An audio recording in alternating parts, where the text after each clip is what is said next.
বৌমা শাশুড়ির এই ঝগড়ার প্রধান কারণ হচ্ছে জেনারেশন গ্যাপ, ঠিক কিনা? শাশুড়ি এক জেনারেশনের আর বৌমা আরেক জেনারেশনের। শাশুড়ি ভাবে একরকম, বৌমা ভাবে আরেক রকম।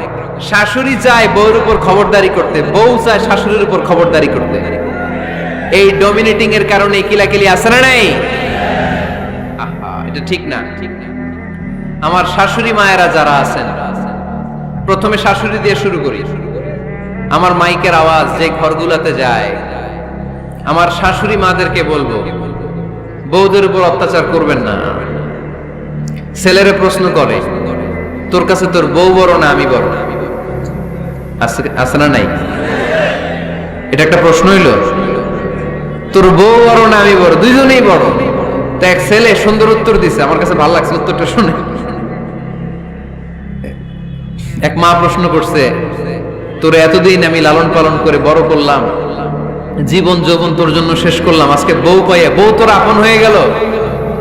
এবার ছেলে উত্তর দিছে, মা, আমার মুখ থেকে মা ডাক শোনার জন্য তুমি কি কষ্টটাই না করছো জীবনে। 10 মাস আমারে পেটে ধারণ করলা, খাইতে পারো নাই, বমি করছো, খালি ওষুধ খাইছো, তোমার পেট কেটে আমারে বের করা হয়েছে, 2 বছর আমারে দুধ খাওয়াইছো, পেশাব পায়খানা পরিষ্কার করেছো। বয়স যখন 3-4 তখন তোমার আমি মা ডাকছি। এই মা ডাকটা শোনার জন্য তুমি এত কষ্ট করছো। আর আরেকবারের মাইয়া এই ঘরে আইসাই তোমার মা ডাকা শুরু করছে। যেই মেয়েটা তোমারে মা ডাকে সে আমার আপন হবে না কেন মা? ঠিক কিনা? এই মা ডাক শোনার জন্য তুমি এত কষ্ট করলা, আমার লালন পালন করলা, 10 মাস পেটে ধরলা, পেশাব পায়খানা পরিষ্কার করলা, এরপরে মা ডাক শুনতে পারছো। আর আরেকবারের মেয়ে জানা নাই চিনা নাই এসেই তোমার ডাকা শুরু করছে মা। তো যে আমার মারে মা ডাকে তার স্থান তো আমার কলিজায়, ঠিক কিনা?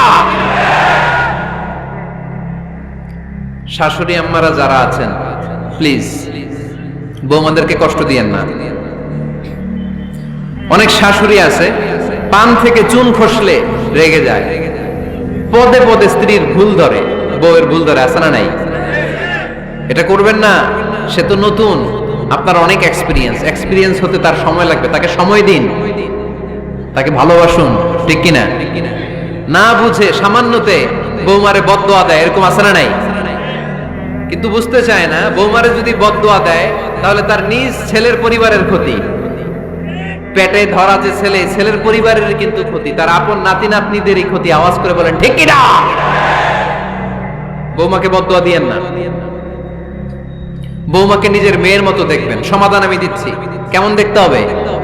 নিজের মেয়ের মতো। নিজের মেয়ে সকালে ঘুম থেকে ওঠে 11টা, ওইটা সমস্যা নাই। বৌমা কেন উঠলো না, ওইখানেই ঝামেলা, আছে না নাই? মেহেরবানি করে আপনার বৌমাকে আপনার নিজের মেয়ের মতো দেখেন। নিজের মেয়েরে যেমনি আদর করেন তাকেও অমনি আদর করেন। আপনার বৌমারে যদি আপনি কষ্ট দেন, মনে রাখবেন আপনার নিজের মেয়েটাও আরেকবারের বউ হয়ে কয়েকদিন পরে যাবে। আপনি যা যা করবেন আপনার মেয়েকেও তারা ওই রকম কষ্ট দিয়ে বাড়িতে ফিরিয়ে দিবে। চিল্লায় বলেন ঠিক কিনা? খবরদার, টিট ফর ট্যাট। ইটটি মারলে পাটকেলটি খেতে হয়। এজন্য শাশুড়ি আম্মা জানারা যারা আছেন, বৌমার সাথে খারাপ আচরণ করবেন না মেহেরবানি করে।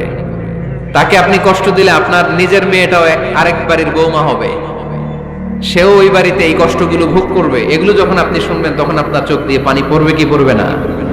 পড়বে। এবার আসেন বৌমার কথা বলি। বৌমা যারা আছেন মেহেরবানি করে, বৌমা যারা আছেন মেহেরবানি করে আপনার শাশুড়ি আম্মাকে নিজের মায়ের জায়গায় রাখবেন। আপনার বাড়ি ছেড়ে নতুন বাড়িতে আসছেন, তো এটাই তো আপনার বাড়ি। আপনার মা রেখে দিয়ে নতুন মা পাইছেন, এটাই তো আপনার মা। তো ওনাকে মায়ের জায়গায় বসাতে আপনার সমস্যাটা কোথায়? বৌমারা খেয়াল রাখবেন, আপনি আপনার শাশুড়ির সাথে যে আচরণটা করতেছেন, আপনার শেষ বয়সে আপনার ছেলের বিয়ে দেওয়ার পরে যে বৌমাটা আসবে ওই আচরণই আপনাকে ফিরিয়ে দিবে। The nature has its own return. প্রকৃতির একটা মাইর আছে, এটা শেষ মাইর, এটা শেষ খেলা। প্রকৃতির খেলা বড় খেলা। আপনি আপনার শাশুড়ির সাথে যে আচরণ করবেন, আপনার শেষ বয়সে আপনি একদিন শাশুড়ি হবেন, এটা মাথায় রাখবেন। ওই আচরণই আপনি ফিরে পাবেন। আওয়াজ করে বলতে হবে ঠিক কিনা? এজন্য 9 নাম্বার পয়েন্টস হচ্ছে মিউচুয়াল রেসপেক্ট। সবাই যেন সবাইকে ভালোবাসি। দোষ ছাড়া মানুষ নাই। সবার দোষ আছে, আমরা যেন একে অন্যের দোষ না খুঁজি। বৌমারা, আপনাদের কানে যদি আমার মাইকের আওয়াজ যায়, অল্প কিছু টেকনিক অবলম্বন করলে আপনি আপনার শাশুড়ির মন জয় করতে পারবেন। শাশুড়িরা আসলে বেশি কিছু চায় না, আগের জামানার মানুষ তো, এদেরকে ওইভাবে হাত করতে হবে। মাঝে মাঝে একটু শাশুড়ির মাথায় তেল দিয়ে দিয়ে, চুলে তেল দিয়ে দিবেন আর কি, মাঝে মাঝে চুল আশ্রয় দিবেন, এগুলো কিন্তু খুব পছন্দ করে শাশুড়িরা। ওনার প্রেশারটা একটু মেপে দিবেন, ডায়াবেটিক্সের ওষুধটা খাইলো কিনা সময় মতো খোঁজ নিবেন, কি পছন্দ করে খেতে একটু রান্না করে দিবেন। যেই বক্তার ওয়াজ শুনতে পছন্দ করে ওই বক্তার ওয়াজগুলো ডাউনলোড করে শাশুড়ি আম্মাকে দিবেন, ইসলামী বই দিবেন। দেখবেন বয়স্ক নারীরা মাহফিল যেতে খুব পছন্দ করে, ওয়াজ শুনতে খুব পছন্দ করে, নবীদের কাহিনীগুলো শুনতে পছন্দ করে। বসায় বসে একটু কাহিনীগুলো শোনাবেন। বাইরে বেরোলে জিজ্ঞেস করেন, আম্মা আপনার কিছু লাগবে কিনা। আর একটা টিপস আছে, চুল যখন আশ্রাবেন আর শাশুড়ির মাথা যখন তেল দিয়ে দিবেন, তখন অতীতের কথা জিজ্ঞেস করেন। দেখবেন অতীতের স্মৃতিতে হারিয়ে গিয়েছে আপনার শাশুড়ি। কি জিজ্ঞেস করবেন জানেন? জিজ্ঞেস করবেন, আম্মা জান, মুক্তিযুদ্ধের সময় আপনার বয়স কত ছিল? ওই সময় মুক্তিযুদ্ধের সময় আপনাদের এলাকায় কি কি হয়েছিল মা? আরেকটা প্রশ্ন করবেন, মা বিয়ের সময় আপনি কেমন ছিলেন? ওই দিন দেখবেন বুড়ি আর বুড়ি নাই, জোয়ান হয়ে গেছে। ওই দিন বলবে, মা আমি অনেক সুন্দরী ছিলাম, আমার মাথায় অনেক চুল ছিল, আজকে নাই। আমগো গ্রামে আমার সাথে সুন্দরী মাইয়া ছিল না। অতীতের স্মৃতিতে, স্মৃতি হাতড়াতে হাতড়াতে তিনি হারিয়ে যাবেন। জিজ্ঞেস করবেন যে, মা শীতকালে আপনাদের দেশে কি পিঠা বানাতেন আপনি যখন ছোট ছিলেন, আপনার বাপ চাচারা কি করতো? এগুলো জিজ্ঞেস করলে উনি স্মৃতির পাতা হাতড়াতে হাতড়াতে চোখ দিয়ে দাঁড় দাঁড় করে ওনার পানি ঝরতে শুরু করবে। আপনার জায়গায়, ওনার হৃদয়ের মনি কোঠায় এমন জায়গায় পৌঁছবে, আপনার ছাড়া উনি কিছুই বুঝবে না। বৌমারা, এই অল্প কিছু টিপস অবলম্বন করে আপনারা আপনাদের শাশুড়ির মনকে জয় করতে পারেন।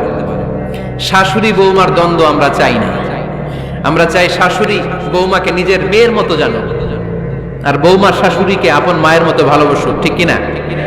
এই মিউচুয়াল রেসপেক্টই পারে শাশুড়ি বৌমার দ্বন্দ্বকে দূর করতে আর ঘরটারে শান্তির টুকরা বানাতে। আওয়াজ করে বলেন ঠিক কিনা? কয়টা গেল? আর আছে কয়টা?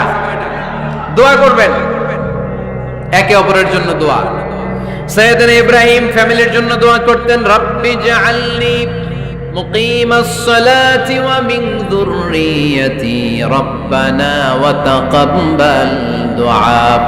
ও আল্লাহ, আপনি আমারে নামাজ কায়েমকারী বানান, আমার কলিজার টুকরা সন্তান ইসমাইলকেও নামাজ কায়েমকারী বানান। আমার দোয়াটা আপনার দরবারে আপনি কবুল করে নেন। সুবহানাল্লাহ পড়েন।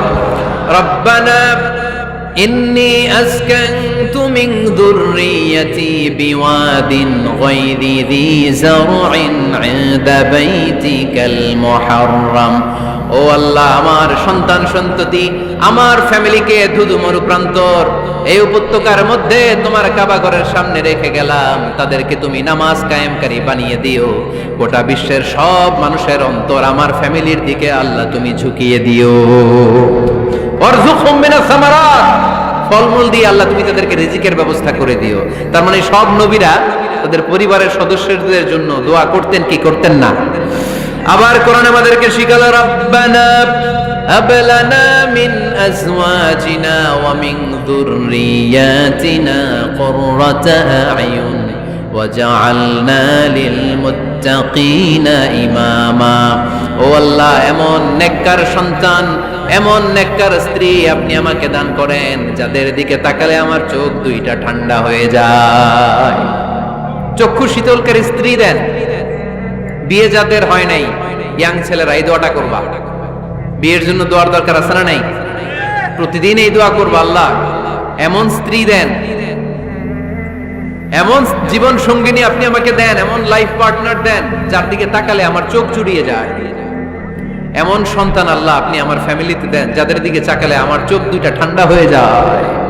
নেককার সন্তান, নেককার স্ত্রী আল্লাহর কাছে দোয়া করে চেয়ে নিতে হয়। তাহলে ফ্যামিলি মেম্বার একে অপরের জন্য দোয়ার দরকার আছে না নাই? বাবা দোয়া করবে ছেলের জন্য, ছেলে করবে বাবার জন্য, মা দোয়া করবে মেয়ের জন্য, মেয়ে করবে মায়ের জন্য, ভাই করবে বোনের জন্য, বোন করবে ভাইয়ের জন্য। দোয়ার দরকার আছে না নাই? দোয়া করবেন সবাই সবার জন্য। এই যে কোরআনের বঙ্গানুবাদ পাওয়া যায় না এখন, কথা বলেন। স্মার্টফোন আছে কার কার দেখি? হ্যাঁ, কারা কারা স্মার্ট দেখি? হাজার হাজার স্মার্ট, মাশাআল্লাহ। এই স্মার্টফোনের ভেতরে আল কোরআন নামে বাংলায় কোরআনের একটা অ্যাপস পাওয়া যায়। কথা বলেন, পাওয়া যায় কি যায় না? আজকে থেকে এই অ্যাপসটা ডাউনলোড করে প্রতিদিন 1 আয়াত 2 আয়াত 3 আয়াত করে পড়া শুরু করে দেন। বাঁচতে হলে পড়তে হবে, বাঁচতে হলে জানতে হবে, ঠিক কিনা? এই স্লোগান আমাদেরকে শিখায়। এই স্লোগান তো আল্লাহ, এই স্লোগান দিয়েই তো আল্লাহ কোরআন শুরু করছে। ইকরা বিসমি রাব্বিকাল্লাযী খালাক। বাঁচতে হলে জানতে হবে, বাঁচতে হলে পড়তে হবে, পড়ার কোনো বিকল্প নাই। আওয়াজ করে বলেন ঠিক কিনা? সুজানগরের ভাইয়েরা, মোবাইলের অ্যাপসের ভিতরে আমরা কোরআন রাখতে রাজি আছি তো সবাই? হাদিসের অ্যাপস ডাউনলোড করতে রাজি আছি তো? বাস রাজি আছি, ডাউনলোড করে রাইখা দেবো, আর কেউ পড়বো না নাকি? হ্যাঁ, প্রতিদিন একটা আয়াত হলেও যেন আমরা পড়ি। আল্লাহ যা বলা দরকার সব বলে দিয়ে গেছে, নতুন করে আর কিছু বলবে না। আমরা যেন পড়াশোনা করি, আমরা যেন একটা পাঠাগার বানাই। আবারও কখনো আসার সুযোগ হলে আমি জিজ্ঞেস করবো, যদি আমার মনে থাকে যে আপনাদের পাঠাগার আছে কার কার করে, সেদিন সবার হাত তুলতে হবে। এমনি পারা যাবে তো? আল্লাহ তুমি তৌফিক দাও।